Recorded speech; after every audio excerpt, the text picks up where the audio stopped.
It was here that George Rogers first dreamed of something better. His father not there for support. His mother in Atlanta, often without money for lunch. The tracks of Duluth, Georgia, became his playground. Facing monumental odds, could he rise from this environment to win the highest honor a college athlete can achieve? The challenge would capture the hearts of an entire state. Smith to the right, the pitch to Rogers, runs the short side, cuts back to the middle, the 10, 5, touchdown. If you want something in life, you gotta go get it. And I think I did that more than anything. There he goes, Big George. You know, folks, that's the thing about a George Rogers. He's 6'2", 225 pounds. He pounds it in the middle, and you feel like you've got him stopped.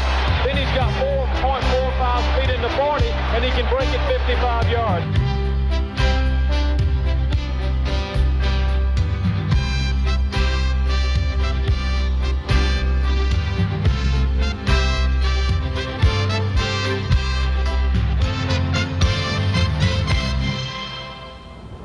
George Washington Rogers came to Duluth to escape the housing projects of Atlanta.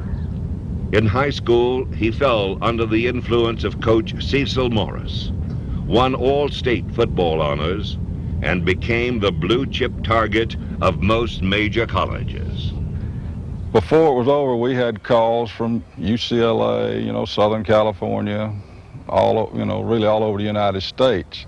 And but George wanted to stay in the South, and he sort of narrowed his choices down in the end to Georgia Tech, South Carolina University of Tennessee. And Coach Morris, my high school coach, told me, he said, George, don't take any money from nobody. And Coach Collins looked me straight in the eye and he said, we're just gonna offer you a scholarship. So I went to South Carolina.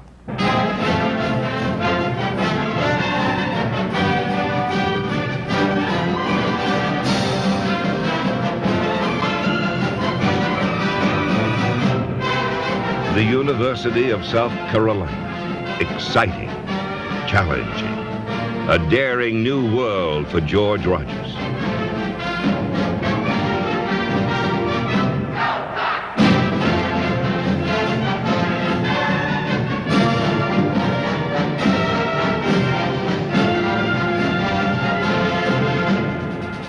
But no matter how high the mountain, George found a way to climb it. September 1979, 1 week before his junior season began, an injury opened up the tailback spot for number 38. It would be a major turning point in the career of George Rogers. I had 1 week to prepare to play North Carolina at tailback, and I had 1 week, and that's where I started. 98 yards, my first game. I was getting killed. I was running into everybody. Instead of, I was running at tailback like a fullback. George Rogers was not a textbook runner, but his sprinter speed and lumberjack power proved more than a match for most defenders.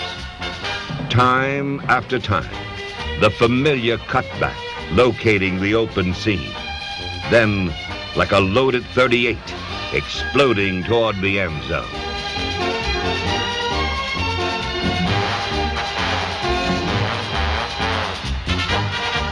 Many tacklers chased his lightning and shrunk beneath his thunder.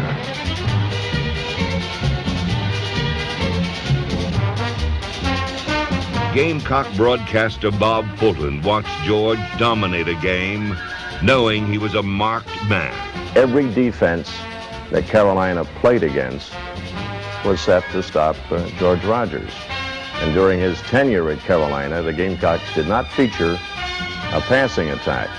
So everything defensively was set to stop the run, and he ran against stacked defenses all the time. And the pitch goes to the tailback, Rogers, 30, 20, 10, 5, touchdown. Down to Rogers, delay at the middle, 25, 30, 35, 40, hold on. He's down to the 50, the 40, still going, and running, down to the 40, to the 30, to the 20, to the 10, 5, touchdown. But George was a quiet person, didn't say a lot off the field, but he more than compensated for that, for what he did on the football field.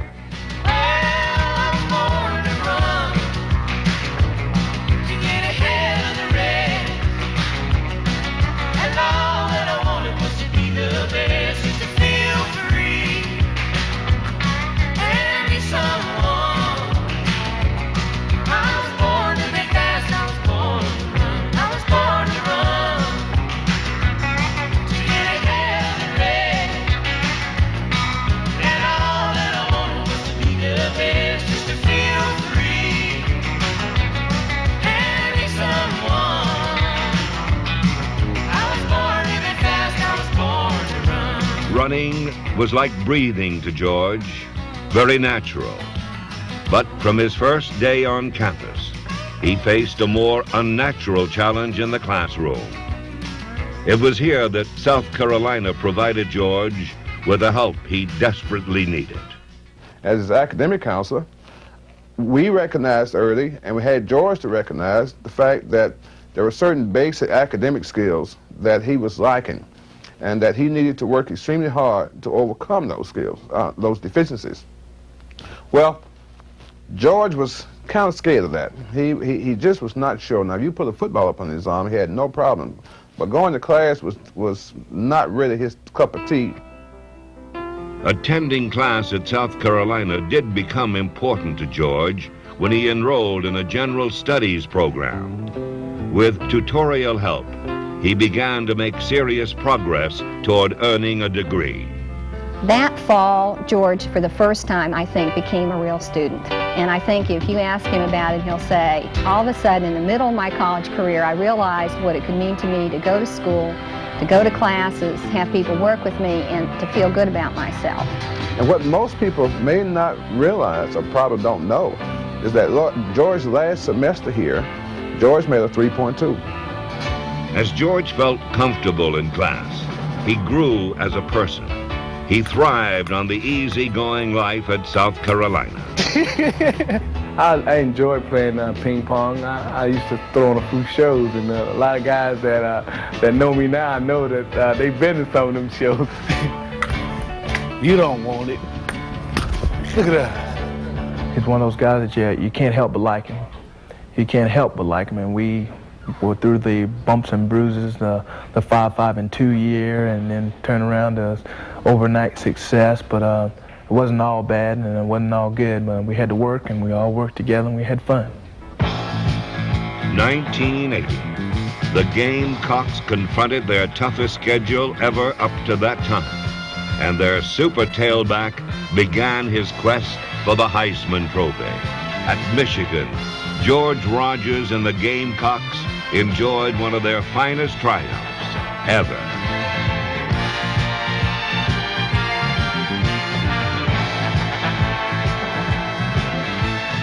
Southern California, ranked in the top 5, surrendered 149 punishing yards to George Rogers.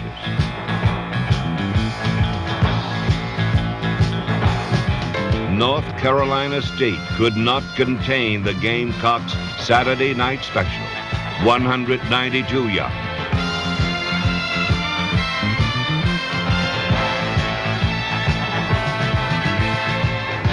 On network TV against national champion Georgia, 168 yards.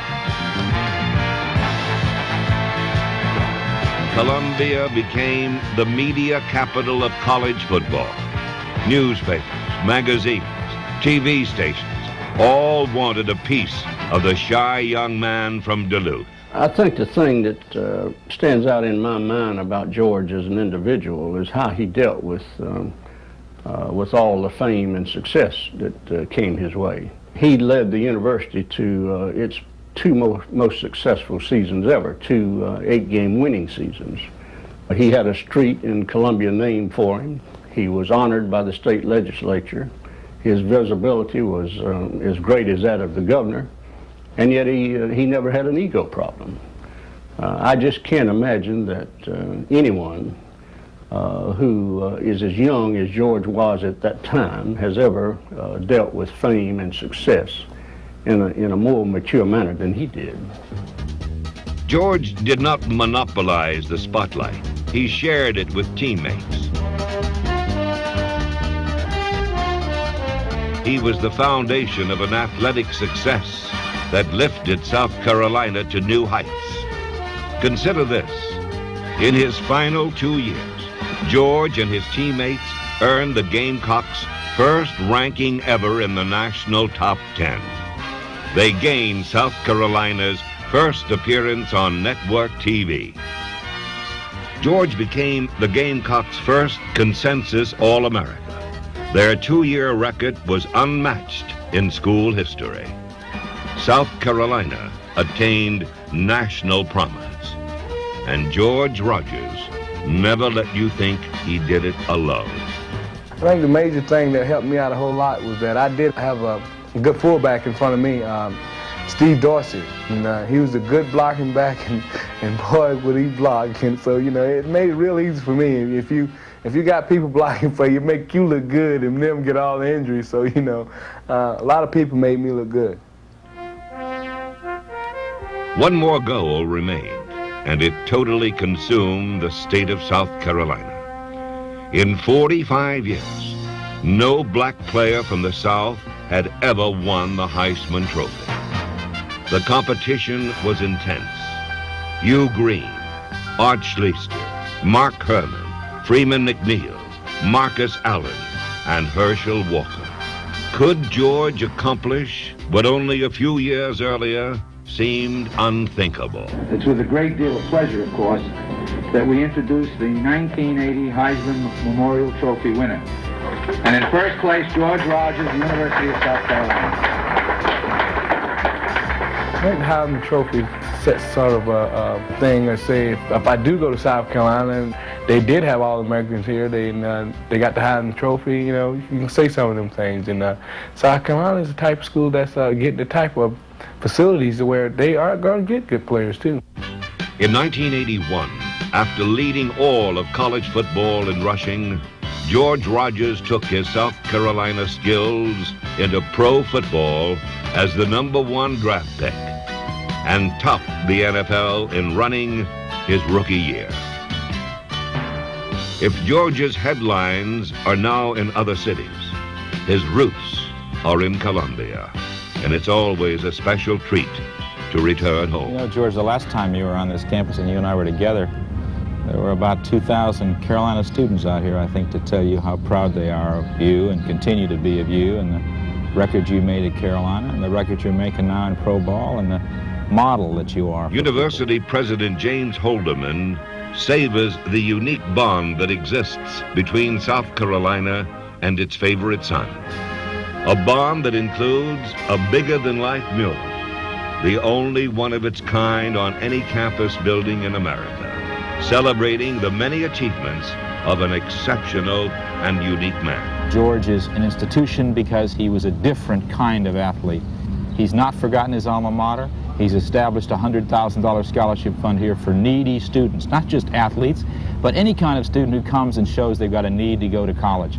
That's the kind of man George Rogers is. That's the kind of future that I think George Rogers wants to assure for other young people who are on their way up. The pitch to the deep back, Rogers, 50, 45, 40, 30, 25, 20, 10, 5. It would be amazing to watch him go to class and kids would come and look and say, that's George Rogers in that class there. George couldn't understand why. What's the big deal? I'm just Boo from Duluth. And we kept saying, George, you're no longer just Boo from Duluth. You're Boo, the Heisman Trophy winner from Duluth, and that makes a big difference. Rogers just rakes 72 yards, and he's way over 100 yards. He is a model for other young people who think, this is more than I can possibly handle. I couldn't do this. And they remember George, if he could stay in school, if he could keep his average up with all the pressure he was under, then I can do it too. The University of South Carolina is extremely honored and pleased to announce to you, George Washington Rogers, Jr., that at the conclusion of the 1980 football season, your jersey, number 38, will be officially retired by the University of South Carolina.